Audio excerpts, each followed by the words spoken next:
లాస్ట్కి ఇది అవుతుంది అన్నట్టు ఆ ఇంట్రెస్ట్ పాయింట్ అనేది మిస్ అయింది అనిపించింది నాకు. సో అది కొంచెం బోర్ కొట్టింది. అండ్ సెకండ్, చాలా అంటే చాలా కన్వీనియంట్ అండ్ చాలా సినిమాటిక్ లిబర్టీ తీసుకున్న సీన్స్ అయితే చాలా ఉంటాయి. అంటే ఈ సెకండ్ హాఫ్లో వస్తాయి, ఫస్ట్ హాఫ్ అంతా బాగా, సెకండ్ హాఫ్లో కొన్ని సీన్స్ ఎందుకు ఇంకా మంచిగా రాసుకోవచ్చు దీన్ని, అంటే ఇంత మంచి డైరెక్షన్ టీం ఉంది, అంత టాలెంట్ ఉంది, సో ఇంకా మంచిగా రాసుకోవచ్చు అనుకునే సీన్స్ ఉన్నాయి. సో అడవిలో పరిగెత్తే సీన్స్ ఉంటాయి కొన్ని. సో వీళ్ళు విలన్ దగ్గర నుంచి పారిపోయి అడవిలో పరిగెత్తే సీన్స్ ఉంటాయి.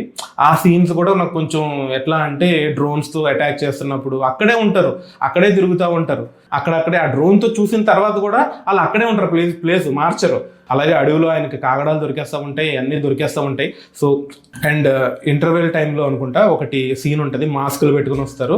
సో అక్కడ ఒక సీన్ ఉంటుంది, హీరోయిన్ని నువ్వు నాకు సెట్ చెయ్యి, నేను నీకు డబ్బులు ఇస్తానని ఒకటి మాట్లాడుకుంటారు. సో మాట్లాడుకున్నప్పుడు ఆ విధంగా వెళ్ళాలి, కానీ మళ్ళీ అది రేప్లా కన్వర్ట్ చేస్తాడు. అంటే ఇప్పుడు దాకా చేసిన ఒక 20 minutes 30 minutes